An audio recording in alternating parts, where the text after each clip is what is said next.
Lecture du premier livre de Samuel.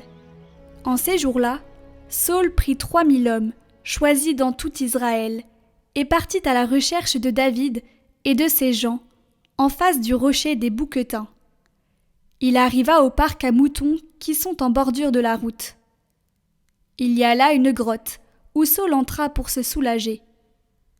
Or, David et ses hommes se trouvaient au fond de la grotte.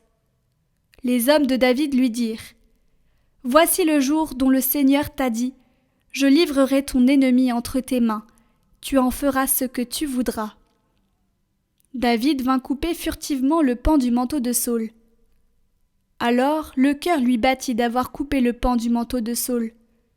Il dit à ses hommes : « Que le Seigneur me préserve de faire une chose pareille à mon maître, qui a reçu l'onction du Seigneur, portez la main sur lui, qui est le Messie du Seigneur. » Par ces paroles, David retint ses hommes.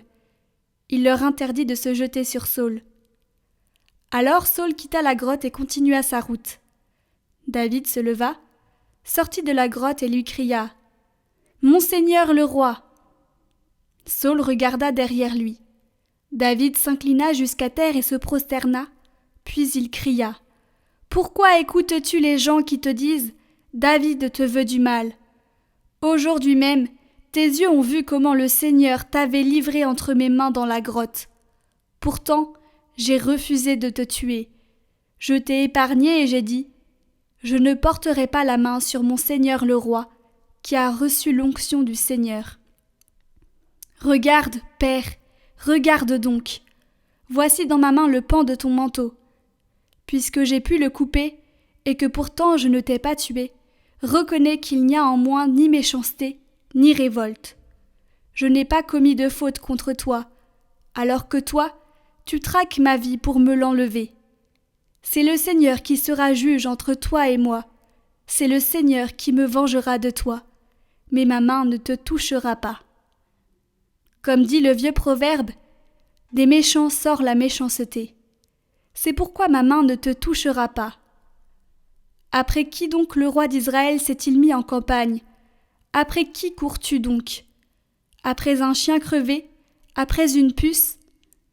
Que le Seigneur soit notre arbitre, qu'il juge entre toi et moi, qu'il examine et défende ma cause, et qu'il me rende justice en me délivrant de ta main. » Lorsque David eut fini de parler, Saül s'écria : « Est-ce bien ta voix que j'entends, mon fils David ? » Et Saül se mit à crier et à pleurer.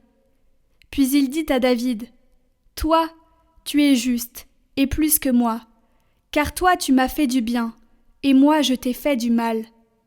Aujourd'hui tu as montré toute ta bonté envers moi. Le Seigneur m'avait livré entre tes mains, et tu ne m'as pas tué.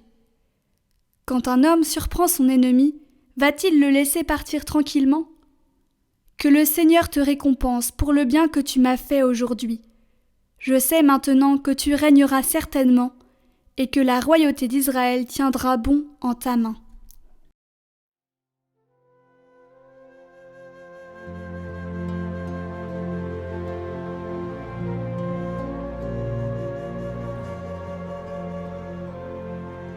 Pitié pour moi, mon Dieu, pitié pour moi.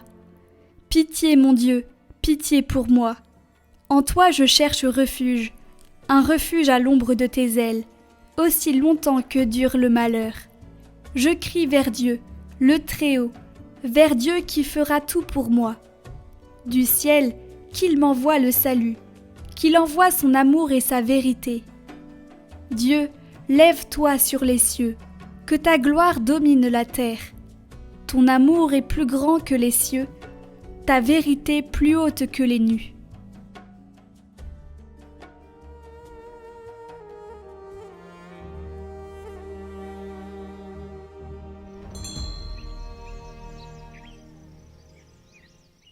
Évangile de Jésus-Christ selon saint Marc. En ce temps-là, Jésus gravit la montagne, et il appela ceux qu'il voulait. Ils vinrent auprès de lui, et il en institua 12 pour qu'ils soient avec lui, et pour les envoyer proclamer la bonne nouvelle avec le pouvoir d'expulser les démons.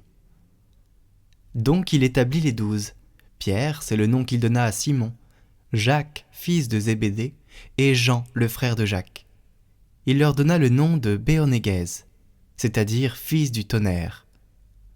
André, Philippe, Barthélemy, Matthieu, Thomas, Jacques, fils d'Alphée, Thaddée, Simon le Zélote, et Judas Iscariote, celui-là même qui le livra.